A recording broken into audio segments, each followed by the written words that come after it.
Amakhulu amabili amashumi amathathu nesithupha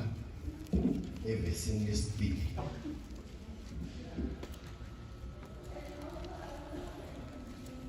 Okuqile phakathi kwamaNazaretha Nkosana uMende Sibongo wasempangeni eNgolezane eWombethembeni. Siyesizwe mekukhulunywa kuthiwa ukuthi into ozoyikhuluma inesisindo esingakanani noma ibaluleke kangakanani noma ingihlose kwenza umehluko ongakanani kubantu. Kodwa uma isikhathi sayo ungazange usinake wayisho ngisho ngathiwa beyilungi kangakanani leyo nto umsebenzi wayo ugcine usungasekho. Ngicela mfundi Nkosi. Jehova ulungile. Qhubeka. Uyinqoba ngosuku lwenhlupheko, uyinqaba ngosuku lwenhlupheko. Futhi uyabazi abalekelelayo beye kuye. Amen. Amen.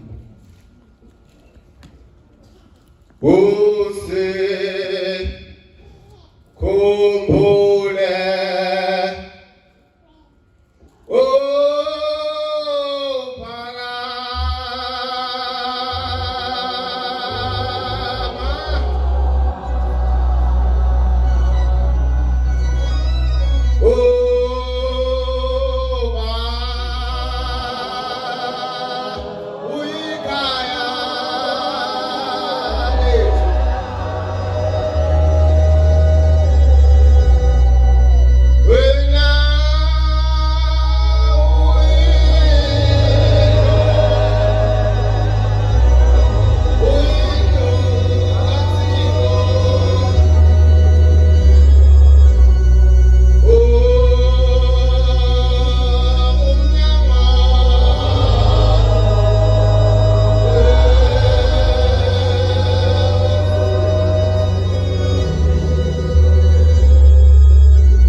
uLuka 5 evesini ukuqala uzobeka kwelesithupha ngisukuba mude kakhulu. Kuzo lezi ikhathi bangcwele sikuzona lapha endlini sinabantu ukuthi uma befunda bethi mayiqeda nje ukufunda bese konke abekufunda sekhohli. Sinabantu lapha endlini osuke yedwa kubo ethi uzofunda kwathi mayithwala imithwalo yakhe ehamba bafunga omakhelwane bagomela bathi lo angeke kuye into ayihambe nayo. Abantu esinabo lapha endlini abanye babo abanjalo, abanye babo njengoba silapha endlini nje uyaqala kubo egcekeni ukusuka eze kule ndawo lesikuyona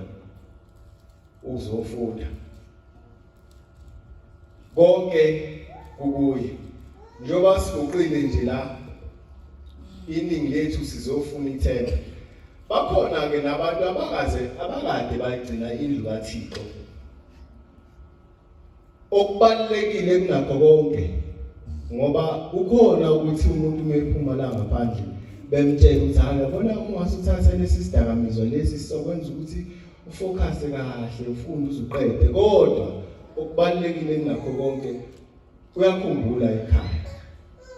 kuthi esehlulekile kunjalo esifuna amandla wase-eza kule ndawo le amemeza khona uNkulunkulu ngicela umfundela baba uLuka 5 evesini uzobeka ku6 kwathi abantu basamcindezela ukuba balizwe izwi likaThixo wema ngaselwandle laseGesenaretha wabona imikhumbi emibili imi ngasolwandle abalobi babephumile kuyo behlanza amanethi abo wangena komunye kuyo ongokaSimoni wamnxusa ukuba asuke ogwini aqhubeke ingcosana wahlala phansi wabafundisa abantu esemkhunjini seqedile ukushumayela wathi kuSimone qhubekela emanzini niwehlise amanethu enu nibambe uSimone waphendula kuye wathi Nkosi sesisebenze ubusuku bonke asibambanga lutho kepha ngezwi lakho kuye siyakwehlisa inetha. Ngiyabonga baba Nkosi. Le ncwadi ikhuluma ngamadoda ayihlangene ezixuku inhloso yawo ayiphikisa ngokuthi adobe ebamba ufishi bese bebuyela nabekhaya. Kwathi langalimbe benza njengenjwayelo bahlala ubusuku bonke bedoba kwaze kwasekuseni bengatholanga lutho ngoba ke babebona ukuthi sebehlala isikhathi eside benza into eyodwa benza into abayingajwayele kodwa imphumela ingafiki kubeke sekufika onomoya kaNkulunkulu phansi kwabo wasondela kubo wakhuluma nabo kuthi emveni kokusondela kwabo kuye useyabatshela ukuthi hayi qhubekani nifaka amanethi lapha nidobe base bakubika ukukhala kwabo yasethi inkosi kubo hayi qhubekani nidobe ngoba sonke lesi sikhathi bengakafiki mina into ebibalekile kimi ukuze niqhubeke bese sekuyisikhathi lesi sokuthi usondele umuntu kaNkulunkulu phansi kwenu phambi kokuba nenze lokho enijwayele bese nizuza imphumela benifisa mhlambe silapha nje bebefikile abantu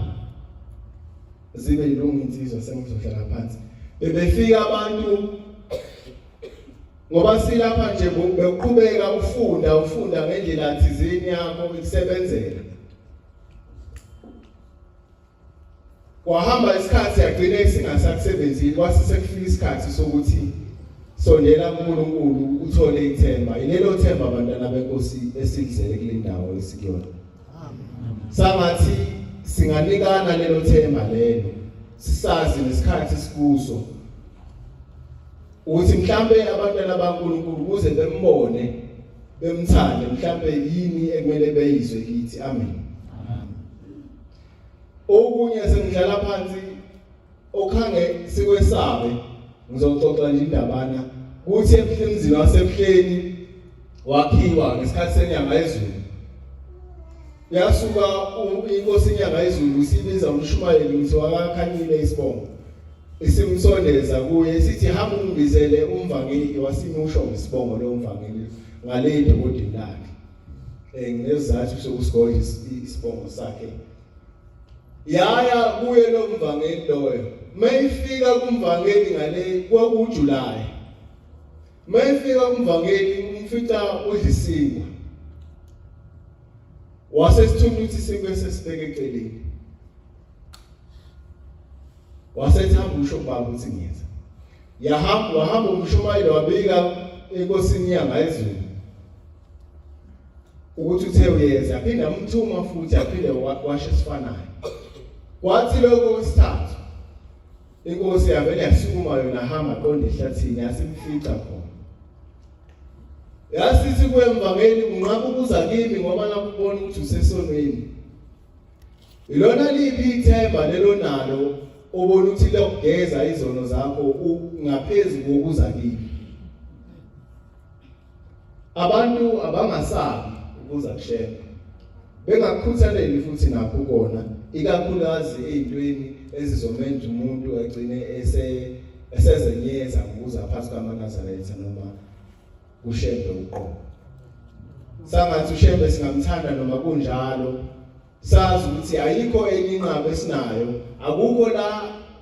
uma kwenzeka ukuthi mhlambe khona la isono sakho sogezeka khona akukho kuyindawo sondelana naManazaretha ngazo zonke izikhathi inkosi kusise amazwi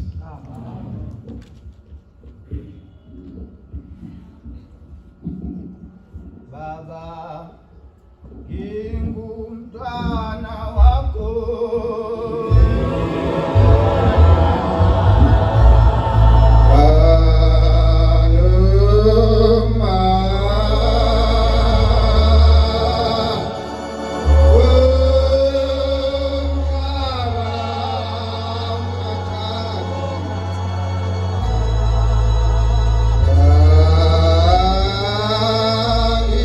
Thank you.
bantwana bakhe basezwini ngibone isikhala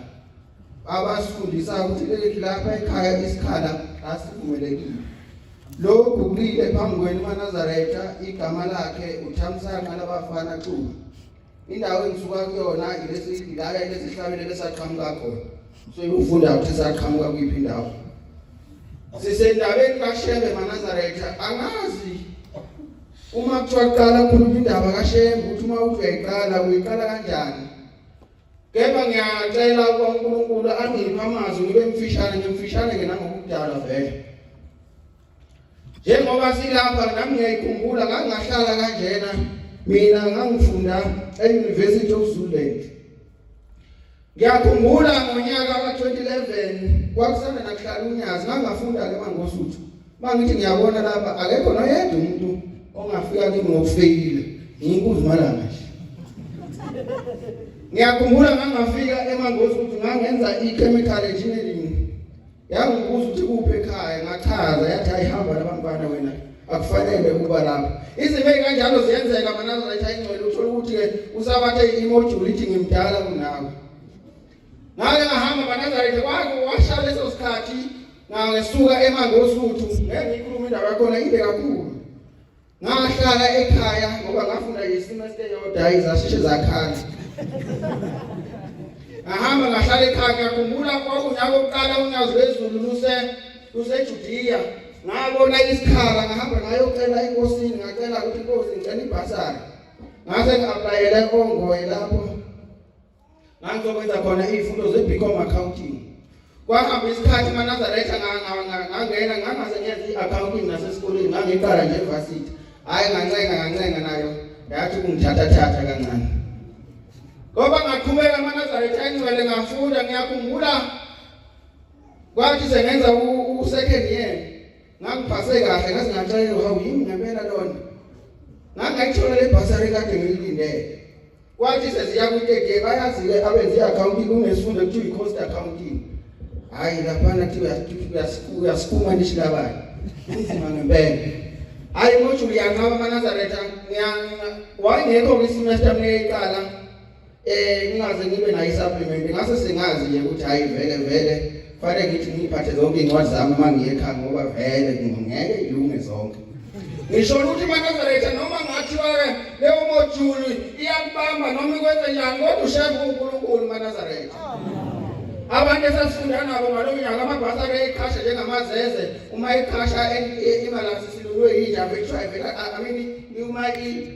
imalasi silunywe inyoka ayakhasha amazeze ayikhashele. Nalo amabhasari-ke ayikhasha kanjalo kulaba bantu. Kodwa mina ngoba nginonyazi wezulu ngayithola amamodulelele phansi. Ngiyakhumbula nje ku-academic record yami hlezi kuzimalanga nje ka-25 ayibonga inkosi.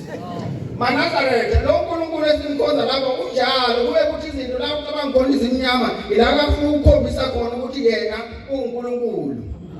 Njengoba silapha uvume igaba zakithi noNkulunkulu ukuthi laba bahambe beyomela igama negama lapho zakubo ngoba silapha simele uShembe sesingakhohlwa lokho. Noma ngathi kunjani noma ngathi wenzani kodwa ungakhohlwa ukuthi umele uShembe. Abantu uShembe abamboni ukuthi abamazi uma bebuka wena babuka uShembe babuka unyazi lwezulu. Sengathi uNkulunkulu bengasipha maNazaretha asiphe ukuhamba ngendlela eyothi malume bezethi yazi ngiyafana ngiyathanda nami ukufana nala maNazaretha ngoba ahamba kahle. Lento ngiyikhulumisa ngoba njengoba ngithi wonke umuntu la unesidalwa sakhe esimphethe. Ngathi sengiqedileko ongoyo ngonyaka ka-2015 ngahlala nje ekhaya isikhathi eside from January up until June. Ngahamba-ke kwakuJulayi ngafike ngayongenisa umdedele ngase ngiyofunda kwesinye isikole kwakuthiwa uGuarantee Trust esasilapha eThekwini e-320. Ngiyakhumbula ngalo nyaka 2016 kwakusanda nakushona ugogo. Ngavele nje ngathatha imigodla yami ngashona eThekwini ngase ngikhathele ukuhlala ekhaya ngilala nje kuze kushaye u-12 ungenzi lutho. Ngafika ngafunda lesi sikole ngafunda ngithe sengiphakathi nabo ngoba kwakuyisikhathana nje sika-3 months. Ufona u-anti ugane umshumayeli uThusi kwalapho ongoye University of Zululand. Uthi ngithengele ebusuku ngabona ubaba kwalomfana uThabo uyambuza ukuthi uphi akasamboni la endleleni. mina kakade kushona ugogo ngavela ngathatha isikhwama nje ngahamba ngayishonela entshikini angibanga ngisasho ukuthi ke cha sengiyahamba la ngavela nganyamalala ngakho kunabantu abangeyidala njengoba nikhona la abangeyidala bagadile bavele basuka nje bangahamba bangasho ukuthi ngisho umuntu eseyobhala kasho ukuthi ngiyobhala mina ngoba isidalwa sakhe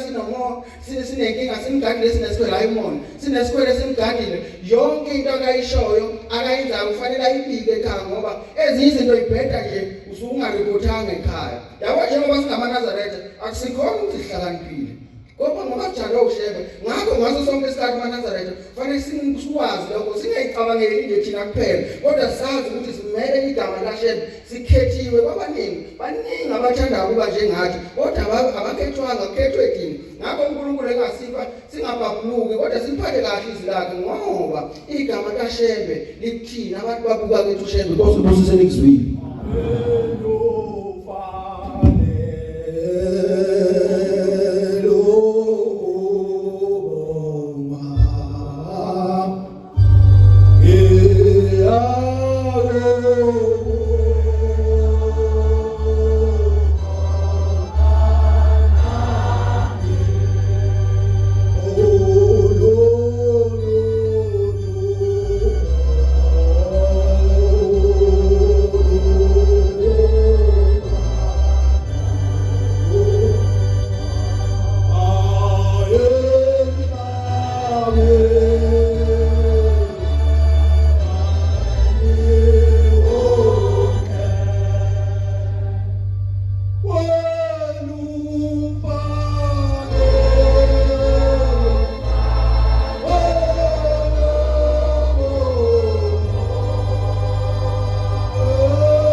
Ngolise uphuli bami cha ivuso kuyala khona ingoba indaba enjalo einkonzweni ithi yakuvume njalo mfana uguqile phathwe inkonzo ezinhle owamhlongo idabuke endaweni zasehluhluwe komkhulu lethu iduma besabe kilapha ya enkanisweni yamaNazaretha amen ngoba ngoNkulunkulu nami ngila eBoston City Campus eBramfontein kodwa ngaphansi kwesitebele seNaTeSa events lapho ngikhona amen Inkosi yayibaphunyoni ngelinye ilanga uThixo lokwathi yakubemana nabantu bathu uNkulunkulu ehleli seqhamuka imalasi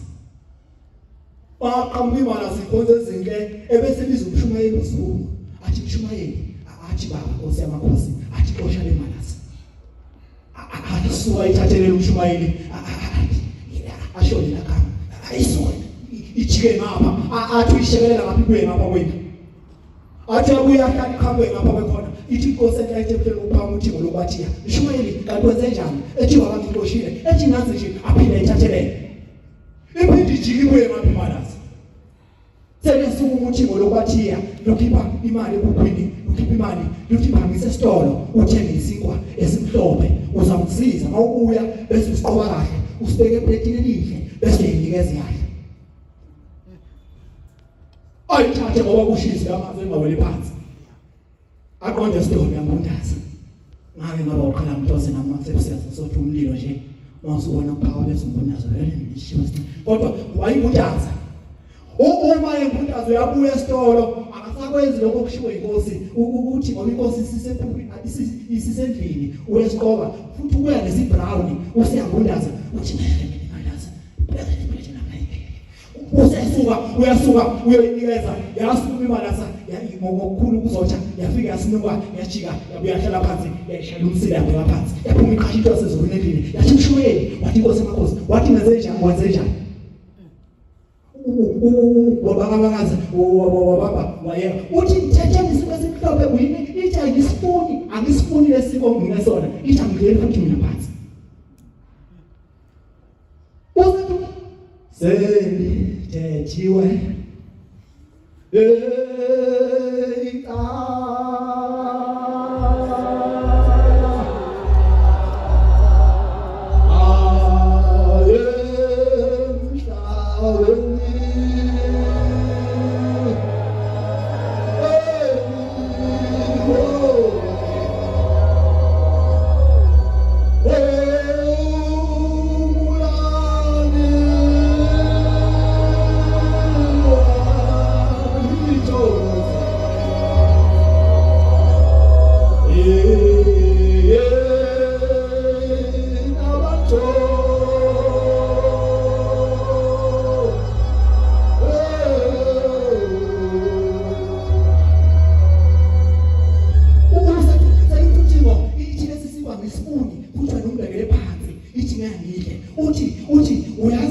uyazini ukuthi lemana sayini ngasuki lapha iphindi inqabele isisikwa oyinika sona usibeka phansi wathanga nesemtesteni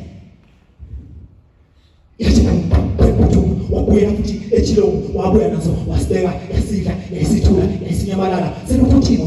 mshumayeli ukhokho wakho lo uyakhuluma uthi ngangiyiphisi ngithanda ukuzingela ngithi mase ngibuya ukozingela bese ngibuya ngike mabephakela uthi amacabo ngangabeka isitsheni sami bese ngiyinikeza bese yadla mayiqedwe kwaqhoba bese yasinyala uthi kuphinde phakela khona nakusasa uthi saphela iminyaka eshishima lasa uthi kufanele angene kulena igijime nayo usuku konke iphinde nayo ikhathale ife angene kulena uthi ukhokho wakazanga mnake uthi umkhulu wakazanga mnake uthi akanakiwe namanje akanakiwe kwaza ngomunye umhlaba isithi inkosi mfango liva nomhluphi welabhajiwe isithi kuye ngisize ufike ekhaya uthenge iduku elimhlophe uyothatha ubeka sesangweni masubeka sesangweni uthi uzosebenza usethi baba usemakhosi kusemathumbulu emshini usethi uyosebenzisa ukushiya umlayezo ekhaya enganeni ushaya kusengizehlola kuyoze kubishiya umfana ogwazwa inkomo lapho mayimshiya lawo mangcolo usiyobiza umhlambululi ahlambulule usekhunjuliwe ukhokho wakho washa ucinge lokho efona iduku bethi chabo akasabona lutho athi iduku bathi yebo akhona mangcolo baba uphumulani bamthola umhlambululi wahlambulula wathi mayesehlambululile usebuyele enkosini isithi inkosi yamakhosi lindi uzobuya khona nawe mayesefika hambithu ukhokho wakhe umshumayeli uzungu usethi ukhokho wakhe ngiyabonga wanamhlanje ngiphumile esunsema nase sebenza ke mfana wami ungenzela imisebenzi engangenzelanga yona uNkulunkulu ethanda umuntu wakhe Shumayeli uzungu kanina wakhe inkosi uzama ejojile kodwa asekho emhlabeni inkosi inkumbulo isikhuluma indaba enjalo manazaletha ukuthi uShembe Inkonzo unobele kodwa indaba inokuthi sinalezo zimo ukuthi umnyama emuva uthi uyafika nakhona enkasini kuba kufasimbe njengoba bekumna wethu injalo indaba yalapho ngoNkulunkulu kodwa kasizenzi ukabili okanye womubi othenga uphuma wathi sokesibone okunye siphume ngethuba hleza abazali bethu sebeliwe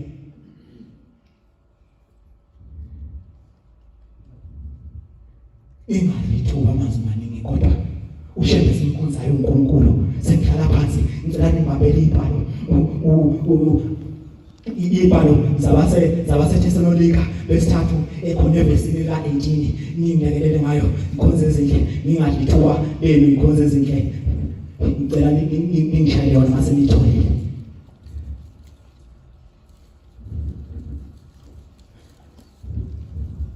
abase Thesalonika besithathu evesini ka-18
Umusa wenkosi yethu Jesu Kristu ube kunina nonke. Amen. Iningi baba inkosi ikhulise umusa wonyazo lwezulu inkosi ezinhle sesisoye emaphepheni siyobhalela ukusonga lesinese lokuqala awube phezulu kwethu uNkulunkulu akhumbule nokhulu bethu lapho umnyama khona khanyise inkosi ibusise ngizwe amen.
Ngixolise insizweni nami ubona useduze nami ngase ngawubamba lo oguqe phansi kwamanazareta umfana waNtombela ezintabeni zakwaHlabisa angiphiwanga ukukhuluma angiphiwanga ukushumayela ngiyixoxela nje kodwa ngizoxoxa indaba zakhona lapha ekhaya kuthi ngonyaka ka2015 sehlelwa ifeli emnyama ekhaya kwadlulwa umfowethu emhlabeni wokuqala mama kumadodana kababa awazala kwaMthetho sekuthi bayefona umalume ngoba umfowethu udlula ulapha ezintabeni zaseGoli uyafona ufonela ubaba ucingo langena ubaba eguqe phambi komnikazi wezinto zonke ubaba uNyazi lezolo usethi mayesh malume ethi indodana isishonile uthi baba iphi uthi isambozwe ngephepha balide ukuthi bayithathe isikhathi kwangabo 11 emini ukudlula kwakhe emhlabeni kwenzeke kuseni ngabo 6 ngizothi imbala ama-hours dubo masilile phansi kufika bezosimboza amaphoyisa besishonile sekuthi ubaba useyamemeza ucela umvangeli ukuthi ngicela ungibikele kubaba ngisafanele ukusondela eduze kwakhe sekudlula ingane yami emhlabeni useyahamba umvangeli ubaba uNdlovu uyafika uyabika sekuthi uNyazi imbizo umfundisi ezela uthi wathatha ngifanele sengishonelwe laso uNyazi ngithenga ngeze la wasegijima yakho wayesethi baba ingane yami kuthiwa isidlulile emhlabeni yathi inkosi esephakameni uNyazi lezulu lathi iphi ingane wafona ubaba wathi hayi sebeyifakile emontweni yasemakhazeni ibheke emoshwari lathi uNyazi inkosi ibusise izophila uthi baba amqala lamanje uthi isisemoshwari izophila kanjani wathi ngathi baba kuthiwa ishonile uthi uNyazi ngithenga inkosi ibusise uthi wasamukela isibusiso ikhanda liphambene wahamba wayendlini elungisela ukuthi alande umzimba wengane yakhe ayoyifihla kuthi makhamba isikhathi kwakuntambama laselozi lahlakumina thiwa owayengena emoshwari ezogada ngaleso sikhathi wezisha loflithi ngenhlahla enkulu wathi mayelivuna uthi ubhuti ngathi abazoqala ngawasho yena ngathi angifile ngiyaphila ngicela umsize evuka phakathi emakhazeni wathathwa ngebhanoyi waphuthunyiswa eBaragwana isibhedlela bafona zakhalini ngombona wathiwa isidumbu ebesifakwe emoshwari endaweni ukuthi siphapheme sesingaphuthuma niyosibheka eBaragwana kwawaye umalume didekile ngoba wayebonile ingane kadadewabo ilele phansi wayibona ukuthi ayisaphefumuli wayefika umzimba sewubanda banazaletha sikhonza uNkulunkulu asididekile ngithi nje ukuhlehla kancane emuva ngonyaka ka-2000 luthi uthingo luvusa loguqile luthi imphefumulo yonke ingeyami ufika umphefumulo wale mntwana kwesami isandla ngizokutshela nje uphendule esidunjini wayekhuluma ngami uNazaretha sekuthi mayisefikile esibhedlela mfowethu odokotela bathi ulimele kakhulu umqondo uthithekile ubuchopho budole igazi uma kwenzeke isinda lomuntu ngoba uNkulunkulu esemvusile angeke aphinde ikhanda lakhe lisebenze seliyolahleka kanje unomphelo wafona umalume efonini ubaba washo ukuthi hayi iphapheme ngempela ingane ngiyifitele kodwa mfundisi bekulungu ngifile kulesimo engifile kusona wahamba wayonyazini wafika waguqathi baba kuthiwa ingane yami iphapheme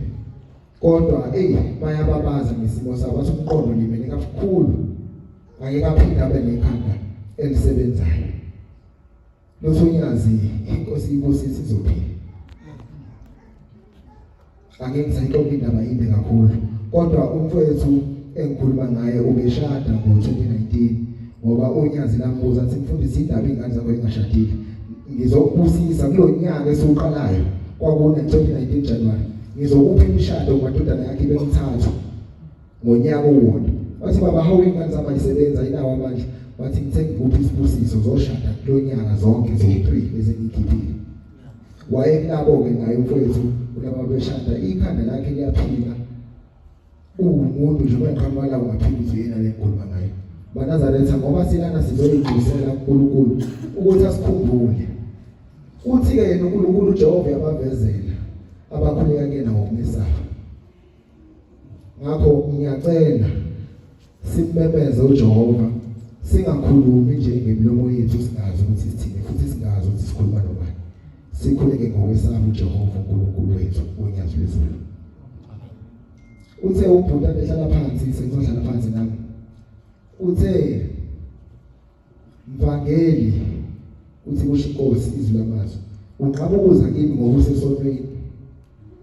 ungezi kumina ubani ukugeza lesono banazaretha base sigqokile lengubo cela ukuthi sizame ukuyihlonipha sonke ngoba silana sonke izwi lamazwi lisimemile singababeni akukathi base simenyiwe sangene emagcekeni angcwele bese sizibona singcwele kakhulu kunabanye base sime basangweni sivimbe uJehova sababiza uthi babunyazi ngiyacela ningihlangabezele abantu bamabazayo uthi nize nibaphathe kahle nami ngiyacela abanazaretha ukuthi singayibukisi ingcono nabanye singathi wena ufanele ukuba yiNazaretha akekho umuntu ozala ngijini ingane zani khasa ikhule ingathuze bayofuna sebefikile Nkosi ayibisizwe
lo guqile umfana omncane wakwamdletshe ekhaya ke bathi igama nguphakamani abafowethu abahlala phansi bakhuluma ngethemba likaShembe ukuthi alingasuki kithi bafowethu indaba enikhuluma iyangithinta mina ngo-2017 ngahlala inyanga yonke esibhedlela ngingenathemba ukuthi ngizophila ngine-infection ngahlinzwa kathathu ngahlinzwa kokuqala ngangaba nethemba ngathi hayi ngiphinde ngifane nezinye ingane ngahlinzwa kwesibili wafika ubaba wathi wena uzophuma la ngoShembe simkhonzayo ngathi mina ngizophuma kodwa ngingifane nezinye ingane ngathi mangihlinzwa kwesithathu wafika yena kathatha number 5 mabesho wathi uzophuma la wathi uzophuma futhi uzohamba utshela abantu ukuthi mina nguShembe nguNkulunkulu yiko ukukhiphela esibhedlela uma nikhuluma ngethemba bafethu likaShembe nikhuluma ngento enkulu ngoba ngaba nginamzali 1998 ubaba ongizalayo uyisosha weseMpumalanga uyafika la besebenzela khona ngivalo futhi ucela ngathi ngingambheki ngizozama ukuthi ngivala ngo-1998 kuyenzeka ubaba ongizalayo useMpumalanga bengakabi eNazaretha uthi ngihambe nensizwa engisebenza nazo umkhulu ozala ubaba ubengena umuntu okholwayo kodwa wathi ubaba uma ekhula wamtshela wathi wena mfana wami angifuni uphuze angifuni ubhenge zonke lezi zinto ezenziwa la ngaphandle angifuni uzenze ngoba kuwe lo muzi uyophila ubaba ongizalayo wayehamba nezinsizwa ezayiphuza kulobo busuku engaphuzi yena icala lakhe lalilodwa ukuthi wayephethe linye ithemba leli lihlala la ebhandi kwenzeka sekuyasuka manje oyedwa walezi insizwa ehamba nazo usesusa ukukhuluma ulwisa abanye abantu aqhamukeni ungena nensapho uzolamula umuntu ahamba naye alamule kulamuleke bathi babephuma nje bephuma besithela kanje thiwe naye lo akabanjwa bathi mabesithela ubaba-ke ube umuntu olwayo ngoba nabafowabo nabo bayamazi ukuthi umayike wathi yeyi bonke bebeshaya abaphusha pha u-30 minutes bathi mabesithela nje kanje kwakuzinsizwa eziwu-3 umuva eziwu-5 seyivimbile ngaphambili sasesiqhumile isibhamu wamshaya inhlamvu yagcwala umzimba wonke kodwa namhlanje uyaphila ngoShembe 2009 ngoSeptemba 29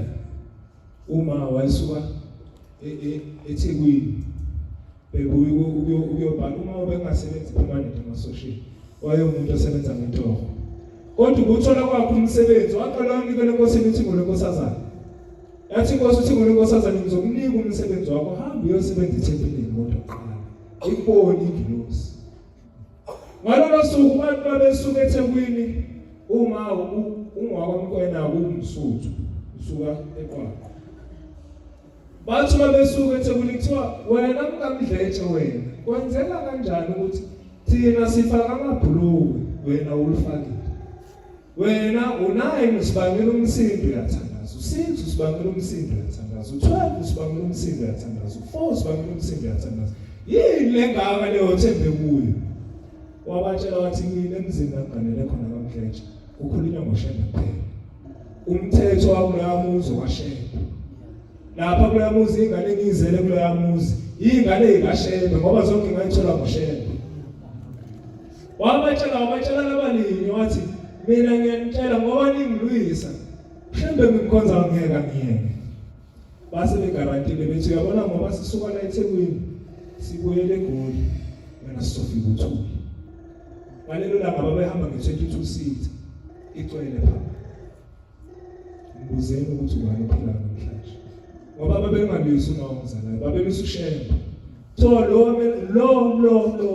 ozela noShembe intombi yomsuthu nokwenza isitshela uNkulunkulu wamaZulu kanjani elokwenile ethi mina ngeke uNkulunkulu engimaziyo uShembe uNkulunkulu engimaziyo uShembe ngeke mina ngingenze lutho kusibusise ngizwe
iphule kwadlenge umntwana uguqele wathi umama usimeka kahle wakadla ngesibongo emakadini emzenyathi nandi bantu basezulwini umphathi ohlala phansi ukhuluma ngethemba ngithi nami ake ngigcizelele lo ndawo ngikhuluma ngale ithemba iqeda esikoleni 2006 qeda esikoleni nginedlala ngithola isikhalima editing mangifika editing ngenza technology ngofundo nyawo oqala yonke ikhambe kahle ngofundo wesibili nakhona khamba kahle nesithathu kusuka nesithathu bese senze icala esikoleni bese sabasiqoqa esikoleni kodwa ngikhulule ndawo uma siqoqa esikoleni ngibuyele emuva ekhaya 2010 ngohlala ekhaya angenzi lutho ngoba 2011 ngohlala ekhaya ngabhuqoza ngenze lutho kuthi ngo-2012 kwakuDanwari ngakhumbula umhlangano ozophuma ngesonto enhlangazi wangaphuma kwasekuseni wathiwa abazobe bezoba ngaphakathi ngahamba inkosi yamakhosi ngazwezona mangigoqa ngithi inkosi yamakhosi ngicela isikhala sokufunda emabangeni aphezulu kodwa baba nemali kanginayo kodwa futhi baba nendawo yokuhlala kanginayo ithuluzi lamazwi nkosi bosisi uma ngivuka ngisasenza umsombuluko ngisuka eNanda ngiyagibela ngisesawe singizalayo ngikhokheli ngisahamba lapha ngithe prize bathe kumele ngokwenza wasta ngihamba ngifundela wasta sithi ngisuke mina ngene esitimeleni i-precinct ngibhekale eMlazi mangusuku mangafika ngifika sifuna isikhala ngisithola isikhala IT sekuthiwa inkonzo ngiyahamba ku-register ephakathini no-100 rand bese ngiyasuka ngihamba ngalisasini mangafika ngithi wezinsizwa maqabane bochifu kemali ku-register yikho sebehleka insolo nje bathi ngingena la yona ebabona bonke bagcwele bathi imali uregister wena nawe hlala phansi nje manje sengizosengala kodwa siningi ithemba bese ngihlale ngihlale phakame la ekoqhamkayo siqhamuka insizwa nje ayona unesasi iyahamba nje napho ifike ithi la gcwele wona futhi ngiyanifayilile ngingazongiregister isihamba yibuka ama-statement ey'ngane ade ifuna bethunya kodwa ithi hawu ngubheke wena hamba efethiwe ngenza ukuthi imifika kumina ngikhipha isitifiketi sakamatric ithi hawu chief wena isitifiketi ithi ya chief iyasibuka ithi alright phase kahle yini iqhubeke ithi sokwesithathu siyabuza kumina ithi chief uthi ngibona futhi sengaziwa isitifiketi yami sithi hawu shembe mhlawumbe sengibona ithi ngane yakwethu angikuniki ithemba kodwa mina nawe akuzama angikwazi ukuyela ubasahlanhle ithasanga sisengale useswayo usebenza la ngaphakathi student counseling masiyafika ngaphandle isiteleka sesidlangile akusawe sahambeni ijasikhobe sengemumba sikongoze wingini ikenzizwa takama vula lona yini anamali athi ngizana umfundo ogula uthi usizo yakho mingibuka lusisi athi uyaphela umuntu uma singena ngaphakathi isichalo umfundana imali yoregister ngikhansele wathi ngikhansele ngikhansela ngithini ngathi kokukhusela sengamgombeza ulona awu phole inyanga wenzani sengafika sekithi ngayaxoxa sengithi cha bengisebenza Mr Price sethi lalela hamba ekhaya ubhala affidavit ubhalise police exam ube ekhaya ngisekhansenani uthamba ngitshela abazali ngithi no uma usehona emhlanganweni uthi wey nakho-ke nabantu bakasheya usefonela umngane wakho use-police station lapha phansi ngasestadium ezolisi uthi cha awunamafutha kuthiwa emhlangabhaliwe kodwa umfundi umsiza ngaphakathi sengaphuthuma nangolanda ama-affidavit masuka ngaphakathi uthi ningavumi isiteleka sivimbe usebuza i-security la ngaphakathi unini inhlayisuthi uthi inhlayisuthi siza la lo mfundi umthondana lo muntu lena ngifuna aregiste manje masuka ngaphakathi sibhale sabe nonina afika abhale lo sesizolona affidavit ibhale yena aze ngikhokhele into benzalayo bayibeka bathi ngikhokhela abanye into ozweni uma sesiphuma athi hamba uke lapha no-register semanje afika ngisebu indawo uhlala athi osona ngongani mase afika lapha ngase Singapore esemahole bathi cha ayisekho izindlu athi unene uthe usizwa kahle counseling ungasuki phambi kwakho ngahlala laphela usuku usahamba afuna ukulala ikhonda ngaphansi kwecampus abalala ngavuka kusasa ngabuyela kubona okadeni ngahlala phambi kwakho sebangibuza kuphi ekhaya ngithi usenanda bathi wena-ke uzohamba ngesitimela ushumayele ngixoxele ngixoxa zonke lezi ntelelini sengibaphendula nami sekuvukula ngithi cha unkulunkulu SHEMBE uthi ngingangithola uhlala abahleka usuku Kuthi ngo-11 wafika umfana wathi hayi ngiyakhansela irest esengahlala efletini. Bathi mabekhansela uthi ngithathe ifoni umuntu uthi ngithi wathi umunye wenzani ngumfundi phambi kwakho umfake phansi endlini ahlale phansi Nkosi msindizwe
Lo mfana uguqile umfana kadludlalo ngokufunda ngisithithi ekhaya lithi kusempangeni.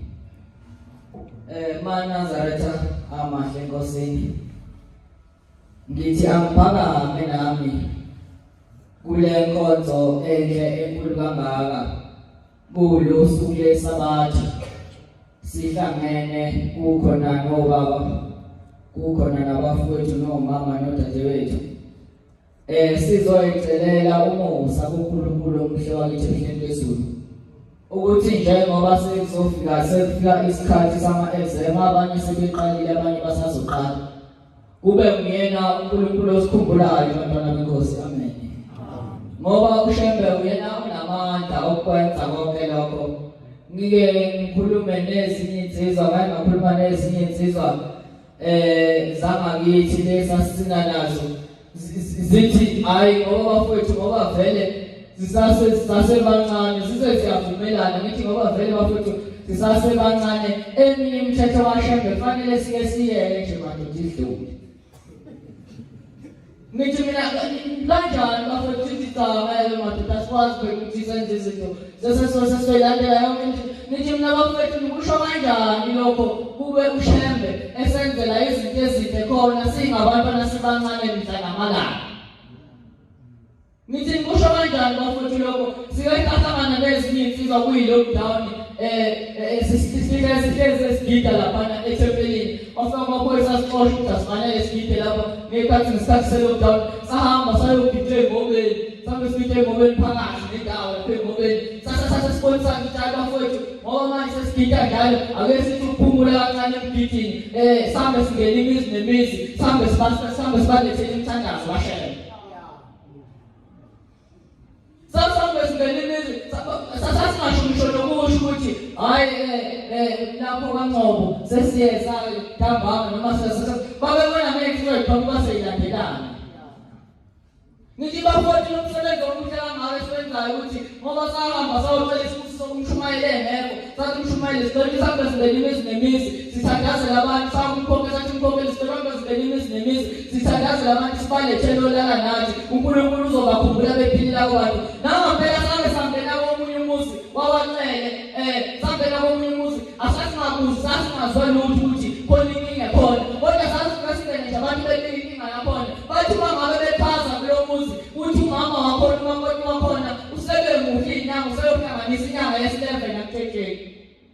singeke siyizinsizwa singabantwana sibancane sisiyingane sazi lutho into esiyaziyo ukuthi sizobiza igama laShembe kuphela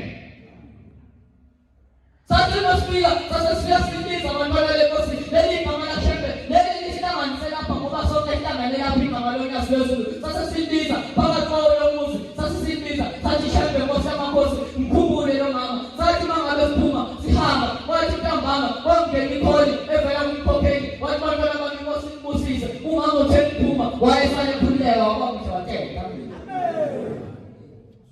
ilesi indaba efana nalezo-ke ezihlanganisa lapho ukuthi uma ngabe sikhuluma sisizwe abantwana benkosi sikhumbule ukuthi uShembe ngoba singabantwana sibancane kangaka uShembe uyasizwa uma ngabe sithandaza ngakho asenze izinto ngamabomu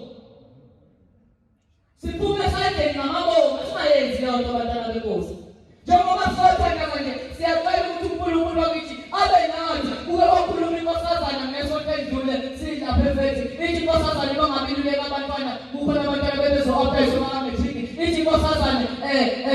uShembe uyasiza ipaseni kodwa uShembe angeke aze akusize kungabe uzovuka ukwenzile uvukana athi-ke besihambe uyobhala umaze ufunde lutho kuyiqiniso lokufanele sikhulume ukuthi uShembe uzokusiza ukuthi ekufundeni kwakho izinto ingene ekubhaleni kwakho uyikhumbule into efundile sihlangene ngoShembe onjalo abantwana benkosi ngelinye ilanga mbizo umama uthumela ingane ihleli kwenyindlu uthumela ingane ngazo lezi iy'khathi esasihambisa ngazo umthandazo uyangibiza uthi mfana wami ungibiza ngojaji ungibiza ngesithakazelo uthi jaja ngiyacela ngane yami isebe sekungena ikholi lapha umama waShandi uthi sefuna umama waShandi uthi ingane yakhe intombazane yakhe indala isivele yavaleka amehlo ngiyacela ukuthi ubize insizwa zakho owathi angihambe ngedwa wathi ngiyacela bakubiza laphansi bathi wozuzobathandaza nithi mina mama ngisiye phela umthandazo wapha isithandazo ngedwa ngamtshela ngathi mama ngangikwazi ukuya laphana mina wathi bathe bafuna wena amathi mama wena wathi basibona kumama washona emva kokubheka basedonsa ikhribi unekhribi lapha akahlangana laphana akasilona iNazaretha ekhaya lapha leNazaretha udonsa ikhribi uthi thatha leli khribi leli uhambe uyothandaza ngalo kulo muzi nithi mina ngizomthandazela ngithini umuntu osevale kabe sevaleka ngaso leso sikhathi ngizothi mina wavuleka ngoba wenze njani ngazi ukuthi avalwe yini kodwa uthatha leli khribi leli isonto elidlule nesonto edlule uke walala phansi washaya umhlangothi la walala phansi kwaphela uThungu isonke engakwazi ukusuka uyangibiza uyangicela uthi mfana wami sengidlala uThungu isonke angikwazi ukusukuma kodwa uthandazela abantu mina awungithandazeli ngiyacela ukuthi ungithandazele nami ngayijuma ngathathi ukuthi kangaze ngiyicabanga ukuthi ngithandazele umama ongizalayo ngase ngiyithatha uNazaretha kodwa ngoshoyo ngawuthatha ngawuNazaretha ngase ngimthandazela ngase ngithatha ifoto ngase ngimkwaza ngalo kanje ngizimkwaza kanje angazi ukuthi ngayifundisa balento yokuthi ma ngithandazela umuntu bese ngithatha isikhathi bese ngimkwaza ngaso kanje kodwa ngaye ngabona siyenza komunye umuzi sithandaza ngase ngikhumbula amazwi enyanga yezulu ithi lokho kufika imali emqondweni wakho ukuthi ukwenze kubona ukuthi uzophilisa umuntu ngowenza khona wayesegula ukuthi ubithi umama lapho eshaya uhlangothi engakwazi ukusukuma ngamthandazela isikhathi eside ngangaphala esilezile naye ngafuni ngisho ukumbuka ngase ngiqeda umthandazela ngase ngiphuma semapha ngabuye ngathi bangibuye sebambelele ngamakhabethi esehamba ngathi ngobe ngonakele bangitshela ukuthi uyambona uShembe ukuthi njani okuyisiyoni ngayijulele ngangakhombisa nokuthi sengijabe kakhulu ukuthi amthandaza afana phuma ngibuye sebambele ngamakhabethi ngase ngiyidlalela ngiyijulele ngathi nazo uShembe ngiyabonga uNkulunkulu wami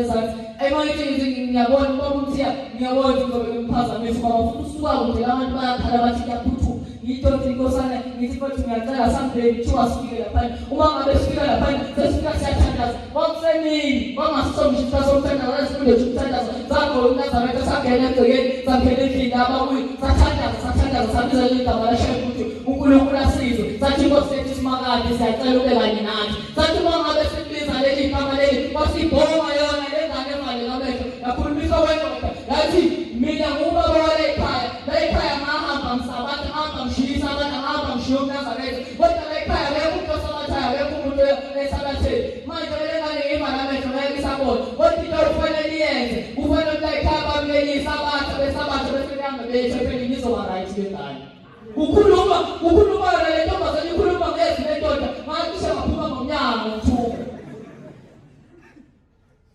uma ngabe ikhuluma le ndoda ikhuluma masekuthula sasithandaza le nto sasithandaza le ntombazane sinikeza le cream sayinikeza namafutha ukuthi kathiwa iwakhothe emlonyeni iwagcole nasemehlweni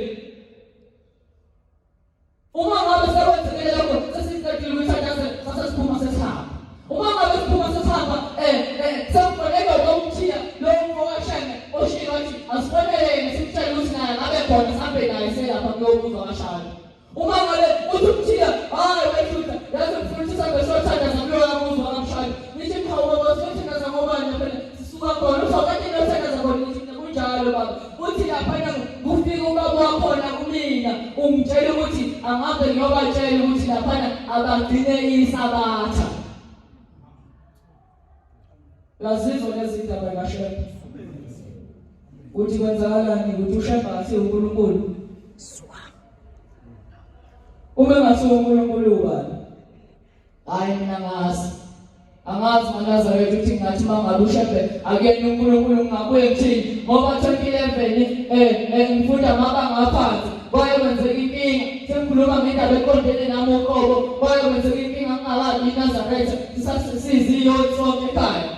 ekhaya ngizalwa nabantombazane sibawu-5 baba nomama imina ngedumana ngizalwa nabantombazane sisamba seyiyonke sonke into eyenzeka ngavele ngagula ngaba nenkinga yamehlo kumele ngisho ukuthi avalela ngoba elukhula kwagida ngakhula ngaze ngizothiwa khona umuntu onenkinga yamehlo kwangivele ukuthi mangabe khanya ngangakwazi ukuthi ngiwavula amehlo ami kahle mangabe khanya ayivelele buhlungu ephumile empezi kuqala ukuthi kufanele vele ngigcineze nje imino ngangikwazi ukuthi ngiwavule kahle mangabe sesebusuku futhi nakhona fanele ngibe sendlini noma ngiphandle kodwa ngingene umoya nabaphinde bebuhlungu futhi ngagula kanjalo nje lotangala ngisesikoleni ngagula kanjalo nje kwayike ethatha isikhathi phela kwaqala ukuthi ngithathe isikhathi impela lapha ekhaya akekho umuntu oyazi indaba kaShembe sasikhuluma nje indaba yokuthi siyayisontela nje singamakholwa singamaKrestu uma ngabe ngigula kanjalo ngahamba cishe inyanga zaziningi kakhulu inyanga ngihamba enye indawo inyanga eningi mhlawumbe basebangeni bazolazi indawo thize emashani enjani inyanga eningi lapha angaba lezo nyanga ngihamba ngifuna sengaphambanisa intambo engingazazi ngihamba nodokotela amehlo amalokhu enjalo nje nginaleyo nkinga leyo kodwa ngelinye ilanga kwafika omunye umama efika khona lapha ekhaya ufika umbiza umama uthi ndiyo mama omzala wamabiyela bambiza ngobiyela uthi ndiyo ingane yakhe yegula usuhamba kodokotela usuhambe inyanga awuboni ngani ukuthi le ngane igula nje usizo layo alukho lapho yisa khona lokhu ngoba lokuyisa ey'ndaweni ezahlukahlukene le ngane lena wena uyazi ukuthi lapha ekhaya wawuthola amantombazane odwa wahamba wayecela le ngane uyecela kuShembe enkosini uThixo inkosi uThixo yanikeza isibusiso yathi uzoyithola ingane yokuqala ngoba uzela amantombazane odwa uthi uma ngabe usuyicelile le ngane nangempela wasuka kuhle mesiba nenkinga le ngane isesithwini yaba nenkinga le ngane yokuthi wena uyagula kufanele ukuthi le ngane manje iphume isazodlanganisa inyanga yesithupha ngoba uma ingaphumi wena uzokufa nayo izofa phakathi esifweni ngikhuluma ngendaba eyayishoyo lo mama lona kodwa emxoxela umama emxoxela njengomuntu vele oyaziyo ngoba sengiyazi kahle uma ngabe sehambile sengimbuza umama ukuthi kahle kwenzakalani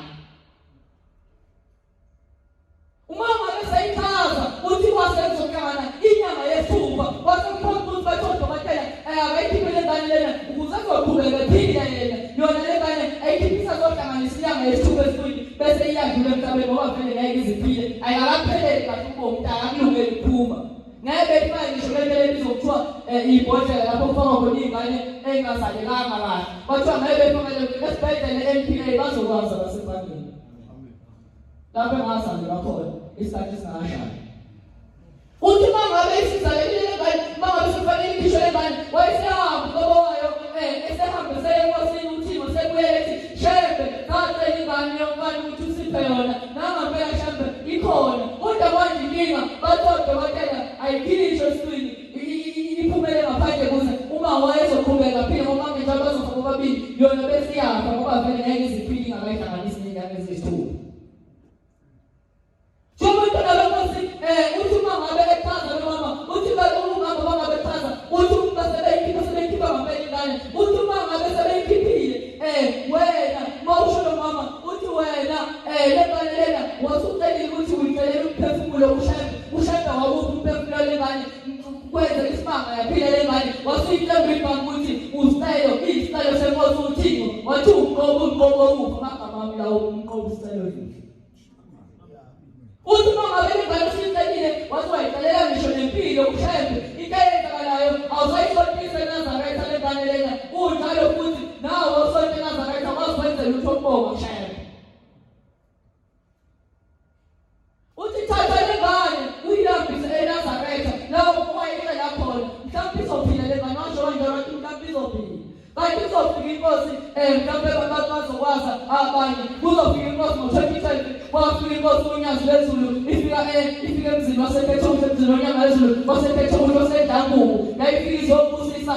oyayizobhabhadisa inkosi yesizwe sakhona belekebhotama ngonyaka odlule ithi uma ngabe ifika khona inkosi basebehlela ukuthi bazomthatha bengise khona ngikhuluma senyembela ngoba semfake kamehlo sekuthiwa lento yokuthi angazi kubonga ngazi wenzulu ngase kuhamba sekuyonikela lapha kuShembe kuthiwa Shembe Nkosi yamakhosi sobonga impilo lengane ukuthi wayisindisa njengoba sivale amehlo sicela uShembe uyivule amehlo bese uyayibheka ngasephileni yakhe ngikhuluma ngento engathathanga ngisho isonto elilodwa ngoba amafutha ngiwaje emlonyeni kanje ngiwagcobe emfutheni ngiwagcobe emehlweni kanje abazothatha ngisho isonto elilodwa ngaba right amehlo ngaba nankinga sengihlale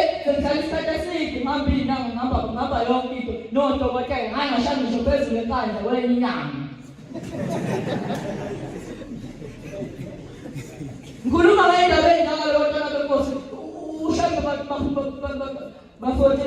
ingathi indaba yakhe singayithatha ngenye indlela bafowethu ngendlela ethule kakhulu ngoba uShembe bafowethu uyinkinga kakhulu ngiyangithule ngibuke mina uma ngabe izinto zenzeka bese ngivele ngiyithulela ngithi hayi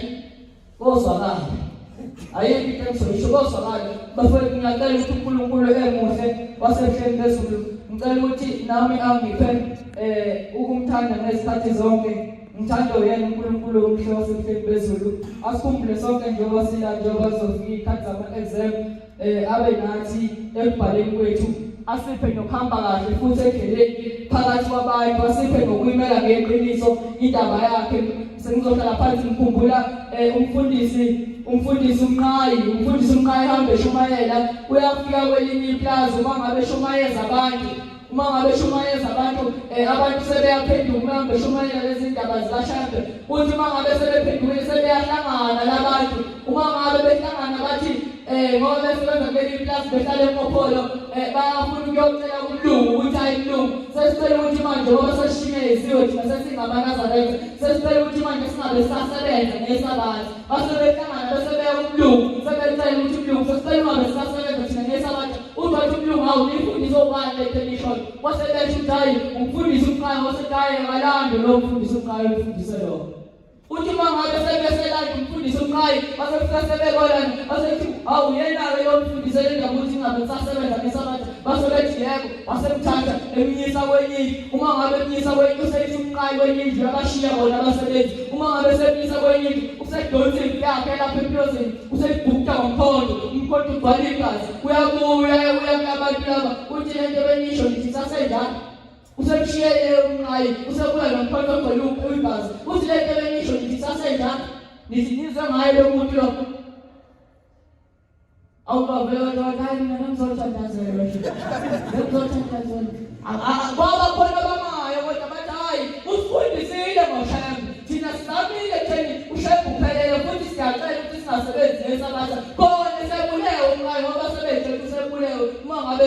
umlungu sefika sephethe umkhonto ogcwele ibhala kusiwamnyanje umnqayi wayikwazela imbuzi yakhe lapho wayikwazela imvu yakhe lapha.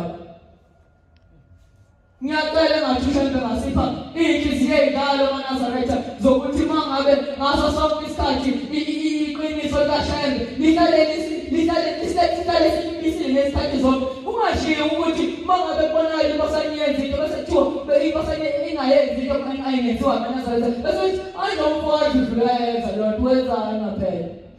ayomfowethu uyayenza lonto uhlulwa yini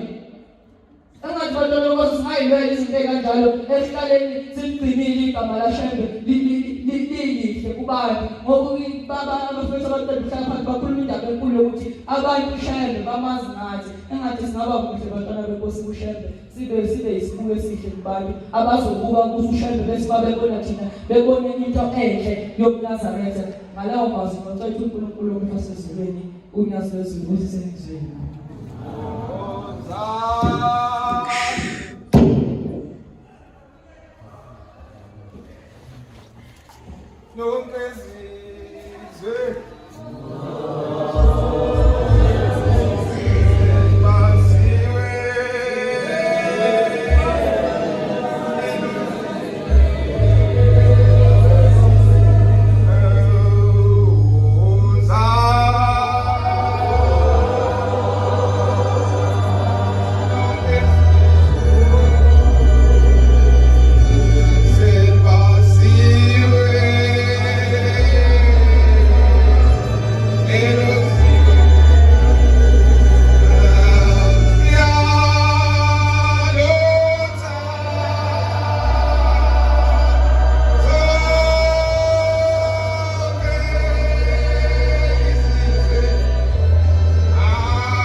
Senkulu yasebuhleni amen. Ngiyayibingelela ihamente engcwele yasezulwini. Ngiyaxolisa amaNazaretha bengabonanga. Ngicela uShembe angithethelele ngokuphakamisa isikhathi esedlule. Indaba yini bese ngihlala phansi. Ngicela uphethe isihlabelelo angifundele emsandazweni wokuvuka ivesi ka21 uphethe isibhalo angibambele eMateyu u25 ivesi yo6 bayiqeda 6 bese yagcona lapha ku18 amen. Uthi maNazaretha uShembe esephakameni ngenye imini inkosi ilanga. Uthi wabahleli njengoba sihleli lapha njengoba sihleli namhlanje. Ebese yabuza uyothi seyitholile ebese eyamfundela isikhathi asekho. Ningavilaphi sono uvilapha. Ningavilaphi sono uvilapha. Umuntu ovilaphayo ufana nemalasa eqala ngocela ukudla kubantu. Ekupheleni kwalomthandazo Sabatha igeja ulime. Nkosi kusise. maNazaretha sebakhulumile abafowethu bakhuluma kakhulu ngethemba. Ngithi ngoba ngenza iphutha maNazaretha uma sizophuma lapho sikhuluma ngethemba elingenamsebenzi. Uma ithemba lingenamsebenzi kufana nethemba elingekho ngikhuluma ngesikole lapha ngoba sihlangene nendaba yesikole. Uma uzoba nethemba kungenzeka ukuthi umuntu ukhona omemungani wakhe noma khona uthe asambe umza kuyophulekwa lapha eSophia Town kuyophulekelwa ama-exam ngicela sihambe bese uyafika nawe nomngani wakho ozobeka ithemba lakhe eShembe ebese mayiselibekile ebese ecabanga ukuthi uzomana nabo bayobhala i-exam ebese kwenzeka imlingo awukho umlingo ozokwenzeka. Wamenyezwa phakathi kobusuku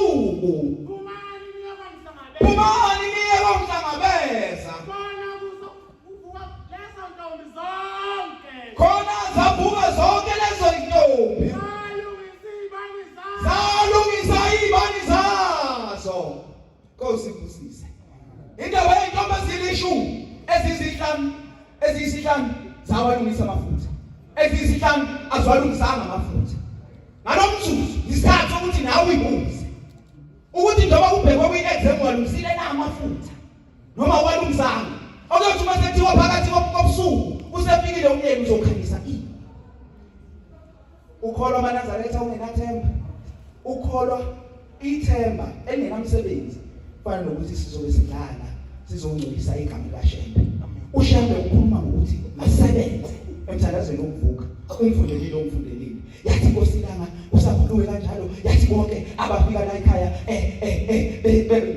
bezocela imendo mabaphakamise uthi wabaphakamisa thiwa wathi kusenjalo yathi Nkosi mabaphume ngoba sebathola abafunayo. Thiwa yaphinda Inkosi yathi abafika la ekhaya begula mabaphakamisa izandla thiwa baphakamisa abantu izandla thiwa yathi mabaphume ngoba sebasinda. Thiwa yathi abafika la ekhaya ngoba bebona imangaliso ezenziwa uShembe mabaphakamise thiwa baba kanjalo yabese yathi Inkosi abafika lapha ngothando likaShembe bangakanani na mabaphakamise thiwa wasalidlanzana. Okuwukuthi uMaNazaretha njengamanje njengoba silapha yebo siyazi ukuthi uShembe uza kusilekelela kuma exam esiwabhala kodwa mayingekho imisebenzi ungayikhandli wena ucabanga ukuthi uzovuka ebese uyabhala exam ebese kwenze umlingo siyasikholisa amaNazaretha. Masebenze uShembe ngoba siyaselekelela. Inkosi usize ngekuzwini.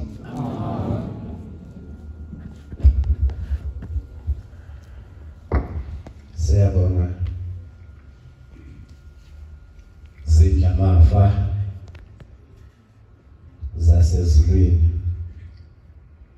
besilalela inkonzo esabatha uNkulunkulu impela abantwana bakhe abayikusasa lakhe lokuthi umhlaba awunqobe ngabo ngoba ngamaNazaretha. Siyabonga kakhulu bonke abakhulumile bekhuluma ngoShembe. Umani ukhuluma ngoShembe nengaka emehlweni kithi siziphenduke sibone uShembe ngamehlo noma seswazi uNkulunkulu yasembuka simbone ukuthi awu nangu uShembe phambi kwethu. Nabalaleli inkonzo njengami Inkosi sibusise. Sicela uyivala inkonzo yesabatha bese sithandaza ekugcineni sobe sesenza inkonzo yokubhala Nkosi usukude kwabangcwele. Inkonzo yesabatha